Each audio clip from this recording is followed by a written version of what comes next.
Man, I don't know what anyone was complaining about. That event was easy. Man, you're bogus. That event was pure garbage. I cannot believe you actually liked it. I can't even look at you anymore. Dude, I'm telling you, that event was not bogus. Bogus? Who uses bogus? I don't know. I think I heard it from my grandpa or something like that.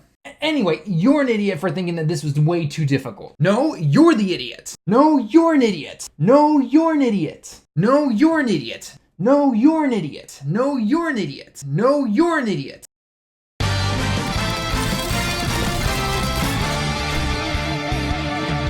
What's going on, everyone? Tallen back here, and today we are going to be talking about pretty much one of the biggest controversial events in the game to this date. And I am, of course, talking about the Extreme Z Area event during the part 2 of the 300 million download celebration. I have never seen an event do this to the community ever since probably the OG days of Super Battle Road. And this is... It's kind of bad. It is. You have a lot of people who do not like this event, and then you have some who actually really love it. And then you have some people kind of in the middle saying like, this is good, this is bad, overall it's not that bad of an event or anything. So I want to go over both sides. There's always two sides to something, right? I want to go over the side where people are saying that this event is actually good. I'm going to go over the side where people say it's really bad and why they don't like it. And then in the end, I'm going to give my personal opinions and just some ideas I think that they could improve / change to maybe meet everybody in the middle. Again, this is a Akatsuki. They're not going to listen to this video or anything like that. If they did, then we wouldn't have the terrible restrictions for Gohan and Cell. It is what it is though, right? So without further ado, let's get into both sides about why they think it's good, why they think it's bad. And then again, my own personal opinion. So, as always, leave your comments down below about how you personally think. And also, I want you guys to wait to the end though, and also, based on what I give in terms of maybe some fixes and everything that they can do, what do you think? Do you think that is a good enough fix? Do you think it's not good enough? Do you think they need to do more, less? Again, let me know your thoughts down below in the comments, okay? So, first off, let's start with the side that says they really like it, actually. And there are some people who really like it. It's definitely a minority right now, but there are some people who say they really like it. They like it because it takes them back to the OG days of Dokkan, where you were very limiting to the teams that you can bring. The fact that your HP and attack stats and everything were not through the roof, you're not dealing millions of damage or anything, and taking one hit could result, not in your death, but it could definitely slash your HP in quite a big difference right there, all right? So a lot of people still like to play that way, actually. Or I don't know if they technically play that way these days, but they miss those days of when how it was, right? Right before the, the AGL Vegito days of the 70% leads and everything, right? Where the best leader skill you could either have was Gogeta, because he was +3 ki and 3000 attack, or maybe you're gonna run something like the Tech base form Vegito, who gave the attack and defense buff to hit all of his allies as a leader skill, but there was no ki, there was no HP from it. At least I don't remember if there was HP. Correct me if I'm wrong on that. But nonetheless, people actually liked that form of the game, that challenge and everything. And while it is kind of true that a lot of that has kind of gotten pushed to the wayside, right? Like we've had the implementations of the high percent leader skills, the ability system and everything. So that is definitely something that has changed the game over time. And whether you think that is good or bad, that is completely up to you. Some people love it, some people hate it, some people are in the middle. So, you have to kind of take it with a grain of salt right there. But getting back to the events itself, some people are really like, you know what? I actually like this. They limited what I could use. I couldn't just blow through it and get it done in 2 sittings or anything like that. And I liked it. I died, right? Like I have seen people say, look, I actually died in an event that wasn't something crazy hitting like Super Battle Road or anything. And again, they're allowed to think that way. That's nothing against that person. They're allowed to have their own opinions or anything like that, or people. So, if somebody likes it that way, then that's totally fine. That you are allowed to like an event that way, and I personally see no problem in that for you personally, okay? So if you are, again, one of the people in my comments right now, or you are watching this video, you actually like this event, by all means, go ahead. And by the way, guys, no slandering anybody in these comments, okay? I'm actually going to be like a hawk on these comments here, okay? If you want to have a discussion and a debate about why you like it and why you don't, that's totally fine. The moment name calling comes up, your message is getting deleted, okay? I know this video is already going to create a ton of controversy, but I want to keep this as professional as possible, okay? So, again, to the side of the people who really like this event and they like the challenge and everything and how it's saying it's not too bad, that is totally fine. And those are, for the most part, the reasons that is happening. Now, let's move to the other side of the equation, which is the side that really doesn't like this event, okay? Now, I'm going to try to stick away from just the, oh, I didn't get my free stones thing. I understand that is a big thing that a lot of people like for the EZAs because, again, especially if you're a free-to-play player, that 30 stones is a lot. That could mean the difference between an extra multi for you or not. Or maybe you want to do a couple of single summons or something like that. Or maybe there's a discount summon on one of those, you know, category banners that can get you, because those are usually 30 stones. I understand that, but I'm going to stick away from that. The people who don't like this event are just greedy people who only want the stones or anything. I guess if that's the only reason you don't like this event, that's totally up to you. That's totally fine. But let's look at some reasons that some people are not liking this event, okay? So number one, the teams are very restrictive, right? You can turn that on a positive or a negative. The teams are very restrictive for this, okay? Especially because they basically make the team for you in this event. You have to have four of the units that you have to have on your team are from the Cell/Android Saga category, okay? So it's the free-to-play Goku, Vegeta, the Yardrat Goku, and then the actual Baba Shop from the Incredible Gems, that STR-18. And the thing about that STR-18 is she has to be awakened, and I think the others do as well. Now, I can already see a lot of people pushing back and being like, okay, you know what? They're free-to-play cards. Everyone should have these, right? That's not necessarily the case, though. If you're a brand new player and maybe you don't have enough time to really go through all of these really fast, then maybe you haven't had the chance to farm up this Goku all the way or the Vegeta all the way, or heck, maybe you do have them upgraded, but you don't have the Yardrat Goku, or you don't have that 18 because you don't really go and grind Incredible Gems. I mean, no offense, most people don't these days, okay? So I understand why people would say, like, you know, that's a bit bogus there.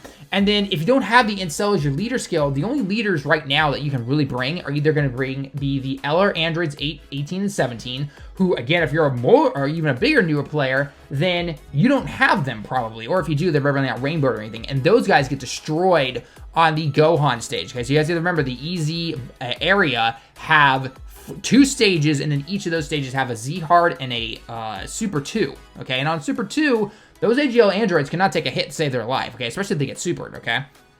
So that is that's one thing that a lot of people point towards, okay? So then there's only room really on your team for about 1 character that you can select from, again, a list of like less than 20 characters. Like you've got the Int Super Vegeta, the one who, you know, kicks Cell when he's in second form in the stomach and sends him down with his arm and everything like that. That Vegeta is available. If you have him, though, if you haven't pulled him, then you're kind of out of luck. Oh, and by the way, you can't take a Cyberman spot. You know, basically, if you don't have a spot selected in your team, then usually a Cyberman fills that up. That doesn't seem to be the case here. I could be wrong on that, but every single time I personally tried to do it, it didn't work for me. Again, correct me if I'm wrong on that, okay? So a lot of people point towards that. A lot of people are pointing towards, again, the whole stone thing. One of the biggest things that a lot of people are hating is the stamina system, okay? The fact that it costs stamina. We have had EZAs since the beginning of their inclusion into the game cost no stamina. The only time that it has cost stamina is if you've gone back into an earlier stage of that EZA and you need to farm up a medal for, say, the second round of an EZA. So, for example, the Ultimate Gohan. You went through stage 1 through 30, completely stamina free, and you are allowed to get all the stones, the Kais, the orbs, and the medals for that.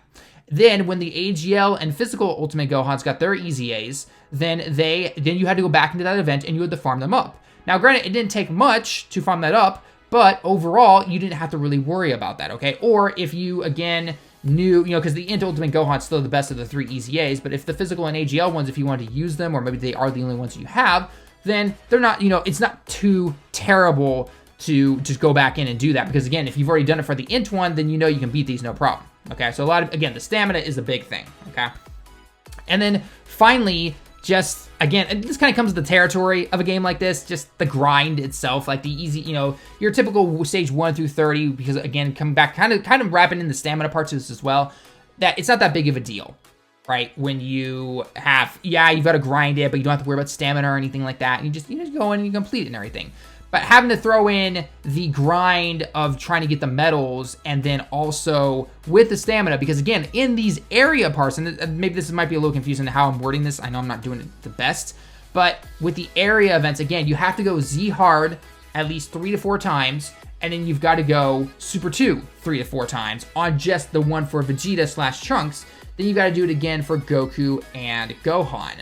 And sometimes if you're not lucky on a rotation, because again, of how restricted the teams are, then you die, and you always find you've wasted that stamina. If you died on the other EZA events, it'd be like, okay, you know what? I didn't have to waste my stamina. I just go back in, find another friend, which I can pick from and everything like that, and I'm good to go, right? That's basically it, okay? So that's the side of people saying, like, this is why we think this event is trash or why we don't like it or anything like that. And again, heads are butting and everything. Heads are literally butting sometimes, okay? So that's the side of both of these stories, you know, the people who look at this event and everything. Now, for me personally, when I was streaming this because you had to go in and you actually had to beat the story event, the rest of the Goku or Cell Saga event, because they added like 5 extra stages where you could farm up medals, or not medals, yeah, no, medals and training items and everything. And after you beat the Z hard and the hard difficulties of those, then you could open up the new EZA area event, okay, to do that. So when I originally, like when I was in my stream and I was doing that, everyone was just like, yeah, Talon, this event sucks and everything like that. And I'm like, well, why? It's just a normal EZA event, I thought. And they're like, no, it's actually under the Dokkan Fest Challenge tab, not the EZA tab. And I'm like, oh, okay, let's take a look real quick. And when I looked at it, I'm like, okay, they really restrict these things. But I mean, there's 4 free-to-play cards right here, okay. And then I realized I didn't have Cell, because I've pulled in Cell long time ago, but I always Baba shopped him. You know, I know he's gotten a good, decent EZA now, but overall I have the Tech and the STR one, so me personally, I'm gonna run that, okay? But you can't run that in here, right? So that guy was forced as my friend leader, and then as a leader, I'm like, well, I guess to balance it out, I'll have to run the androids, because the STR Gohan that's about to get his EZ at the time of this recording, he is not awoken yet. Okay, so his leader skill is kind of crap right now until he finally does get an awakening. So that's just something to kind of consider right there as well. He will definitely make it easier. I think that Gohan's definitely going to make it easier because he's going to be a rainbow leader of 77% to everybody. So that's going to be really nice, okay? So, me personally though, after I started playing it, I looked at this event and I'm going, okay, I can see the appeal of it to some people, but they took it to the extreme in my personal opinion, okay? I think the idea was to limit the cards that we could use, which is fine. They've done that with the LR Prime battles. They've done it with everything else like that. But again, they took it to the extreme because we had to have these very particular units farmed up at TUR in your team no matter what, okay? And again, that is more looking at it from somebody who is maybe more of a newer player and everything. Someone like me, yeah, duh, I've got them all rainbowed, I've got them all farmed up and everything because I had to do that for content. That makes total sense. But again, not everyone's like me, not everyone's like all the other YouTubers or any kind of whales or anything like that, or have the time to go into these events, okay? So as I kept playing it, yeah, I died a couple times, but overall, I figured, okay, let's get Vegeta done, let's get him awakened completely, and then we'll go in and we'll get Gohan because Vegeta will be awakened and he'll help out in that and everything. And that was the case, actually. But the stamina was definitely one thing. I had to use a few stones to get my stamina back up, and this is somebody with a stamina bar of 200 plus, by the way, okay? Because on my account, I'm almost level 600, and my stamina is over 200. So the fact that I had to keep using up all that stamina and everything when I wanted to use that stamina for other things, whether it was going into farm up more incredible gems, or if I wanted to go into some of the Dokkan events to farm up some medals, because I still had some medals I needed to farm up and everything like that, I was like, now I gotta wait for that all to charge back up. And maybe the stamina thing wouldn't be as bad if we had the 3-minute stamina thing that they implement during like year 3 and year 4. I don't know why they continuously put it back up to 5 minutes. It doesn't make sense. And again, and this is also a game that while I do think the stamina system is above, say, something like Legends, because it's only at 10 for Legends, but they give you all those energy tickets, that's still just a band-aid. It's not really a fix. Dokkan does have a problem, though, if you are trying to farm out multiple things, because your stamina takes time to recover. So maybe if they had made that 3-minute stamina thing in this celebration, maybe it wouldn't have been as bad for the stamina thing. I would still say it's kind of an if, but, you know, it would have been at least better. So, and then by the time I finally got everything, you know, wrapped up and I got everything awake, and I was like, okay, that was definitely a more painful grind than any of my normal easy events, right? In the end, all of this is, you know, you have to grind everything when it comes to these events. But this one in particular, to me personally, was just like, again, I see where they were going, but I feel like they really tripped in the middle of the race there and really tripped at the finish line, just dropped and stumbled upon everything, okay?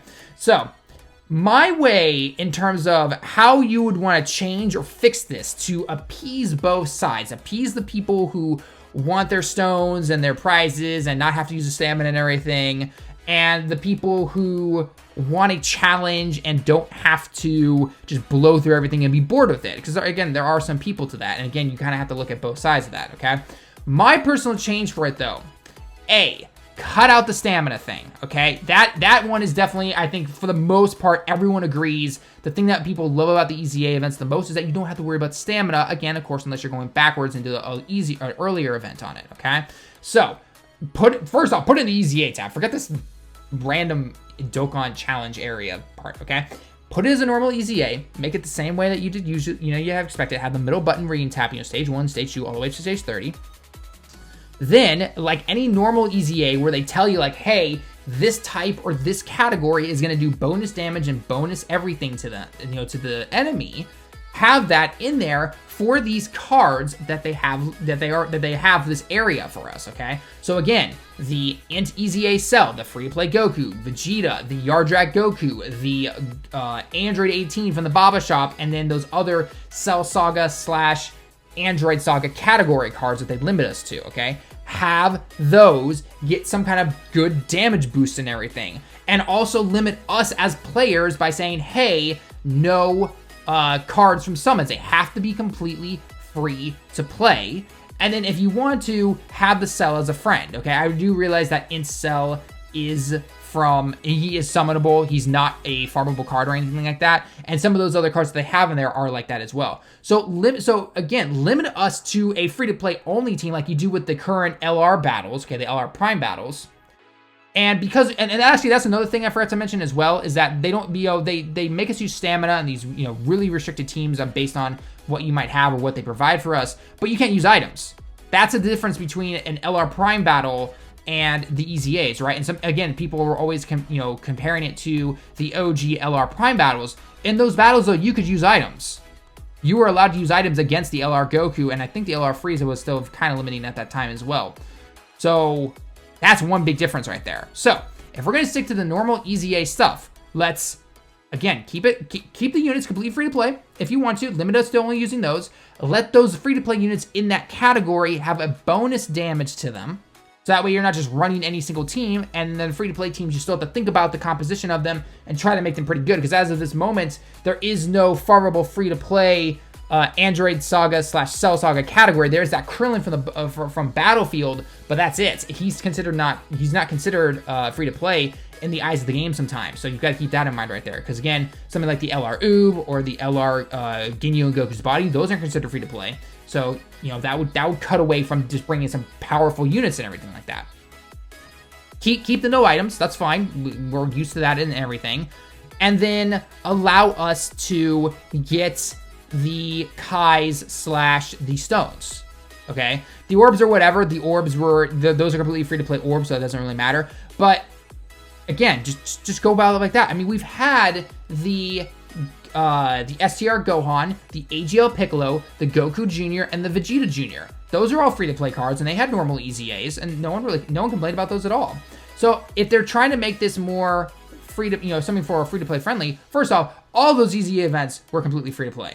I proved that in all my videos. JFanta did. A lot of people did, okay? And heck, even some of the Redstone or the 120 leads or anything like that have been done free-to-play. The Int Gohan, he was very close to being done free to play personally on my first run through. I'm pretty sure he could be done now, no problem. The physical Frieza, the full power Frieza, he can be done 100% free to play.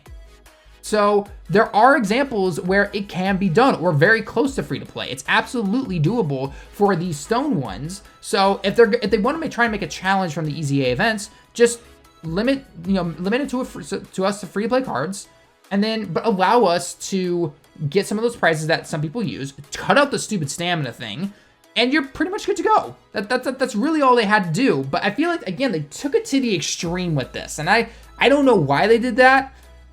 I really don't. This is very, again, going with my big theory of that there are definitely two separate teams on completely opposite sides of the spectrums. One side is the year 3 transformations, these transformations, some events, and how things are done. And you've got the side that have learned from what we like and what we don't like, and then they've done that. So again, that's a total separate thing for another video. But that would be my way to personally change it. So let me know your thoughts down below, guys. Do you think that my idea kind of meets in the middle? It allows people to still have a challenge, limiting their teams somewhat, but allowing you to still bring other free-to-play units that could help you out in that if you farm those up, or if you haven't had the chance to farm everybody else up. And then on the same side, it still gives us the prizes. It gives us the stones, it gives us the Kais, The orbs, again, are, you know, that can be whatever they want to decide, because, again, this was more of a free-to-play unit and everything that had his own orbs. And then it allows for you to keep your stamina and everything. So, again, let me know your thoughts down below, though. That's my personal thought. If they made it like that, personally, how I just explained it, I wouldn't be making this video, right? Nobody would be batting an eye. They'd be like, all right, you know, this is a nice little challenge. It's a little restricted, but overall, it was a lot of fun. I got my prizes. I got to awaken my cards. Boom, we're all done, right? Nobody would be batting an eye if it was at least something like that. So, again, let me know your thoughts down below in the comments as always, guys. Keep it civil. I'm keeping an eye on these comments, okay? Unless, of course, this is like 2 months later, and then I'm seeing all this bash, and I'm like, oh my god. So, anyway, guys, that's gonna be it for the video, though. Let me know your thoughts down below in the comments. As always, leave a like if you liked the video. Subscribe if you happen to be new. Until next time, everyone, I will see you all in the next one.